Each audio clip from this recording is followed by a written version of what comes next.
Welcome back everyone, hope y'all doing well. In this video, I'll be teaching you how to use a superminer attack. Now, is it a smash superminer attack? Is it a mass superminer attack? I don't know how to call it, but either way, let's jump into the composition. This is the army that I've cooked up. Now, I had a very hard time to try and find a way to make superminers work because I couldn't just do a kill squad RC charge into superminers. They always went on the side even though I funneled. They always spread inside. So I had to try a different approach, and I think this one works pretty well. At least I got the most success with it. So I'm going to talk about the troops, the spells, the siege machine that I use, the CC, and my heroes. Let's start with the troops. Since I'm going to do a warden charge with the Angry Jelly, I'm going to use 5 healers and 3 Cocoloons to test for any air trap. Now in this attack, I'm not going to do a kill squad. I'm actually going to do a hero dive. So that's why I have 2 wall breakers and 2 ice golems. I also have 2 baby dragons, 1 Yeti, and 1 Valkyrie just to help for cleanup. Then when they're deep enough in the base, I'm going to deploy my 5 superminers, the star of the show. Now the pathing is going to be very weird because most of the time it's just going to be like a very skinny line of trash buildings or defenses, and you're going to send all your superminers on top of this. So it's very weird, but it works the best. I'm going to send my Princess Warden to keep them at high HP. Then I have 3 headhunters just in case there are any types of enemy heroes that I need to deal with, and 1 wizard plus 1 goblin just for cleanup. For the spells, I have 1 rage spell just to help the warden charge just in case he enters an area with a lot of heavy hitting defenses, and I have an invis spell just in case he needs to be invis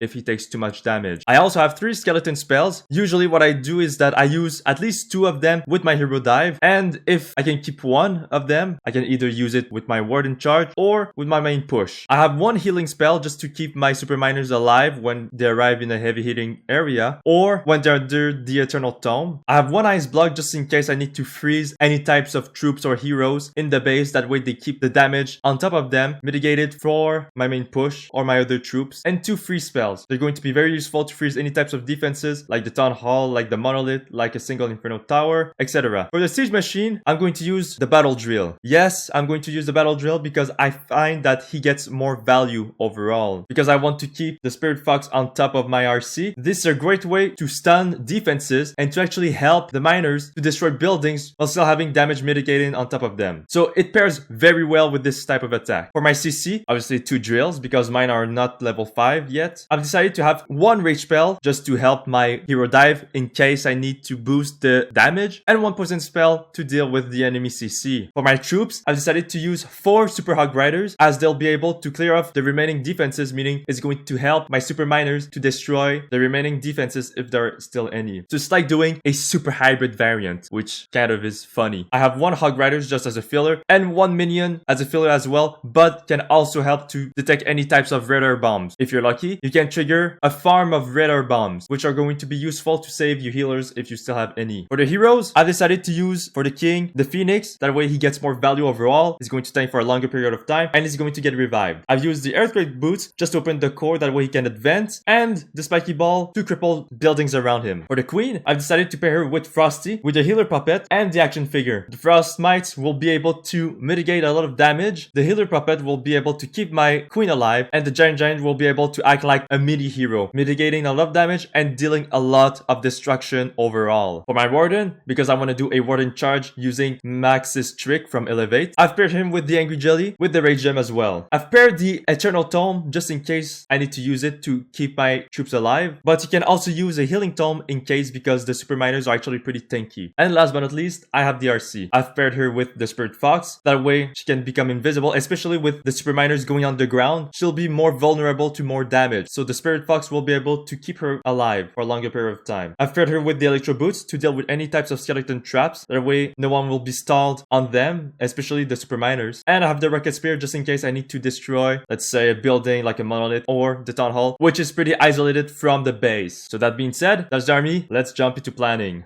The planning will not be too difficult. So we're going to start with a warden charge with the Angry Jelly. Take down a part, let's say this area. Then after you want to send your hero dive on the other part, on the other side. So let's say I send my warden on this side. I'm going to send my hero dive on this side. Pretty simple. They're going to go parallel. And then after I'm going to send all my superminers in the core, in the middle. That's the plan. I think that's the best way to approach superminers. And if done correctly, they're quite powerful and you can swag a lot of abilities. Let's start with the warden charge. Like I said, I'm going to start it right here. here. You can take down this water tower, this one as well, this X-bow, this defense, everything in this area. And maybe he's going a little bit more in the core, in the middle, which is completely fine. Like the scatter shot, completely fine. He can easily take that down. For your hero dive, while that's happening, you need to send your hero dives this way. So your king and your queen. And what I like to do is place one skeleton spell right here and one ice golem right there. After I send a baby dragon on this mortar to clean it up, or you can send it right here. You have two, so you can do that both sides. You can also send a Yeti or Valkyrie if needed. After your king, your queen, they're going inside. Skeleton spell as well to tank, and two ice golems in total. They're going to get good value, especially the king. Once you get near the monolith, you want to send another skeleton spell. That way the damage is mitigated even more. And once you arrive here at this air defense, you want to use your king's ability, Earthquake Boots, to open up this area. That means the queen can also advance. They'll get way more value. So let's say this area is completely gone, okay? This area is removed by your hero dive. And this area is removed by your Warden Charge Angry Jelly trick. Now all that's left is, if you can, do a little bit of cleanup right here if there's still trash buildings. But you should be left with like a type of weird pathing line like this, alright? So very, very strange pathing like this. And this is what you want. You want a skinny line at the beginning, and once you arrive more at the end, it is where they can spread out a little bit more and they can finish off the base quite easily. So this is what you want to do. Warden Charge after the hero dive, and there will be a very skinny line usually where you can send all of your super miners on one tile. You don't have to spread them on multiple tiles, just send them on the same tile. It's going to make your life way easier, especially for the healers. Then you want to deploy your RC, and you want to deploy, of course, few Coco Loons if needed for your healers. And then after you want to send the battle drill, which is going to be very useful at mitigating damage, especially on those defenses like the scatter shot if it's not destroyed, and it can go further in the base. What's beautiful with this, that with your hero dive, you don't have to take down the town hall. It's not an obligation. You can use your super miners to destroy the town hall, and as well as your RC most of the time if the town hall is isolated. So they're going to slowly push, and if you still have a skeleton spell, you can easily place it, let's say right there on front of the fire spitter or right here. Be careful of the town hall shots, of course. You can wait a little bit before sending them. You can also wait at the back of the base where they're going to spread a little bit more. I think that's going to be a great idea. Don't forget that you also have an ice block spell just in case you need to freeze certain troops to keep them alive. Let's say you want to freeze your queen right here because she's taking a lot of aggro, let's say from the spirit spitter, from this X-bow, from the ricochet cannon, and you don't want her to die right now because all the defenses are targeted on her. So use an ice block spell right on top of her and she'll survive. That's one example of using the ice block spell. You can use that on your king, on your giant, on your RC, on your warden to protect him, etc. So now once they destroy this area, obviously your troops and your heroes might spread out, especially the battle drill, the RC, and your super miners, but that's completely fine. They can easily destroy the remaining parts of the base. And don't forget that inside your battle drill, you still have 4 super hog riders, which can easily destroy the rest of the base, especially at the back, because there's not much damage left. So they can easily, let's say the battle drill breaks right here, they can easily go on this direction and destroy this area, right? Very, very easy value. So this area completely gone, and they can also like continue right there, and hopefully go on this multi-archer tower. Your other miners will keep advancing in the base and destroying more buildings. And don't forget that when they die, they create a giant explosion, destroying a lot of buildings because of their big burst of damage from their bombs. So that's why it's also very strong as an attack, especially near the end, supporting further your super hog riders and potentially your RC and your warden. Let's say they all fall right here, and usually they won't all fall in the same area. You'll be able to protect them with your eternal tome if needed. Most of the time they'll be completely fine, and sometimes you can also swag your eternal tome, which is amazing. That's why you can also switch your eternal tome for a healing tome if you want to. Then they'll go here, they're going to spread, they're going to destroy more buildings, while your super hog riders are going to continue destroying defenses. And then after, you still have like one wizard. You can send it right here. You have a goblin if you want right there. You can switch a goblin for a barbarian or for an archer if you need, for more versatility. Let's say an archer right there, but I like the goblin, so I'm going to send the goblin right here, let's say. Okay, and that's the attack. I guess it's that simple. It's not too hard. The potential is here. You can swag some abilities if well made, if well set up. I think it's still very strong, and if you're using super miners because you love super miners, then this is probably the best attack for you. It is so fast, it is very effective, and you can definitely practice this attack to become better and to use it as your main strategy. It is that good, and with the buffs, it's definitely better. That being said, that's the planning. Let's jump into the attack. Here are the equipments that I use. So except for the Eternal Tome, they're all capped to hard mode because I like challenge myself a little bit. And like always, I'm going to showcase the attack at 1x speed. That way you can see how the attack works and the flow of it. If you want to skip this part, I'm going to put a timestamp where you can skip this part to the explanation. So So without further ado, let's jump into the attack.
Let's not forget, we need to do an warden charge, and then after we send on the other side our hero dive, and once they get a lot of value, you're going to send your super miners and your main push on the skinny part that is left in the middle, and this is where you're going to have so much value. So that being said, let's start the attack.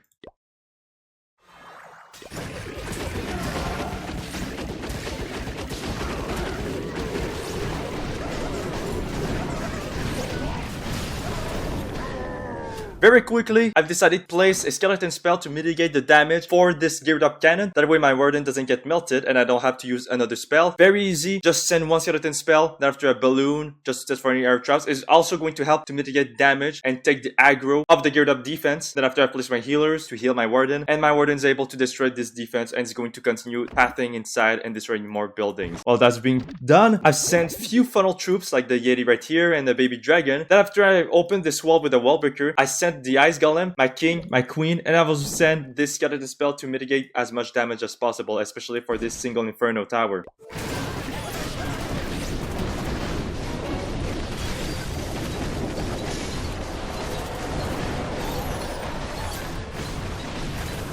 My warden was taking a lot of damage. I've decided to use a rage spell just to boost the healing output for the healers as well as the damage output for my warden to clear up this area quickly. All that's been done, my king is targeting the enemy hero. So I've just sent a headhunter. I could have sent it right here, honestly. I think it would have been a greater idea to send it where the Valkyrie is. It's like a shorter path, but it doesn't really matter. My king's able to deal with it. I sent another ice golem inside just to create more tanking overall. I sent a Valkyrie just to clear up those buildings, those trash buildings. Just early cleanup basically, just to accelerate the attack. And you can see the funnel is starting to form. Like I've talked earlier, you want to have like a skinny side between your warden charge and your hero dive. And this is what I'm talking about. This type of skinny area. This is where I'm going to send my super miners and my main push.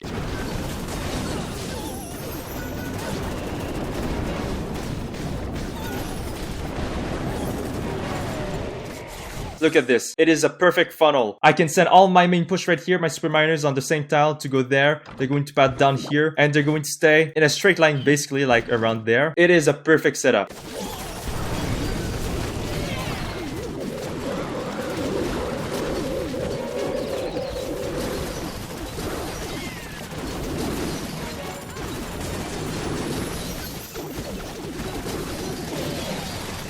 Look how good it is. I haven't used my Warden's ability, nor my Queen, or my RC yet. Okay, I just deployed my RC, but my Queen's ability is still on hold. She's getting low, so I have to use it very soon. But it looks pretty good right now. Everything's getting destroyed. The battle drill is able to stun those defenses to mitigate a lot of damage. I use my first free spell on top of this single Inferno tower. That way I can save any types of troops, especially my battle drill that was targeted. So far, everything looks amazing.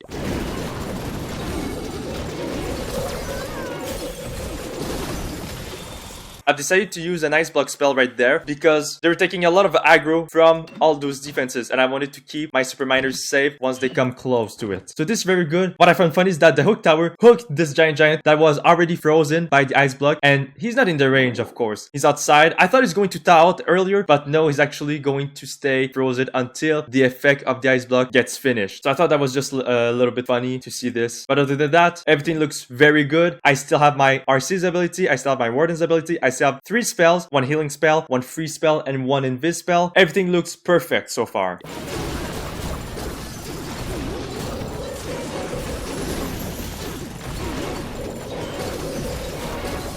I've used my RC ability right here. Like I was talking earlier on during the planning, this building, this town hall was kind of isolated from other defenses. Okay, they were coming here and probably destroy the town hall, but I wanted to destroy the town hall from afar. That's why I used my RC's ability. I put her invisible, that way the hook tower didn't hook her and stun her and potentially kill her. So that was just a good play. And then after, I've put my healing spell right here just to keep my troops alive, and that's it.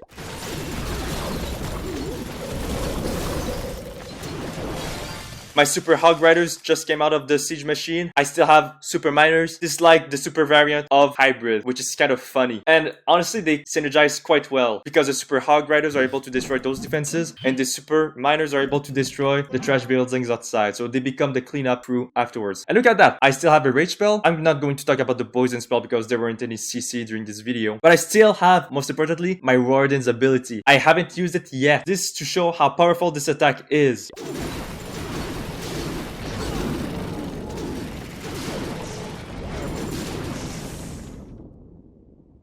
That's the attack. Really, really fun. It's very useful if you're using some super miners. They have a lot of potential. I still need to test furthermore, but I believe that they are extremely powerful and that you cannot sleep on them just yet. In conclusion, this attack is quite powerful. It is also pretty fast as well. The setup is very useful. It's very different from most setups in the game because you really have to create like a skinny pathing just for your super miners and for your main push, which is really weird as you can see. But it works very well. They are able to path inside. They're able to destroy a lot of buildings. They're able to stay clumped up together for a longer period of time. And if everything goes well, you swag your Eternal Tome ability, which is amazing. That just proves how powerful this super miner attack is. That being said, that was the attack. Thank you guys for watching. If you have any strategies that you want me to cover up next, let me know in the comments below. And as always, I'll see you guys in the next guide.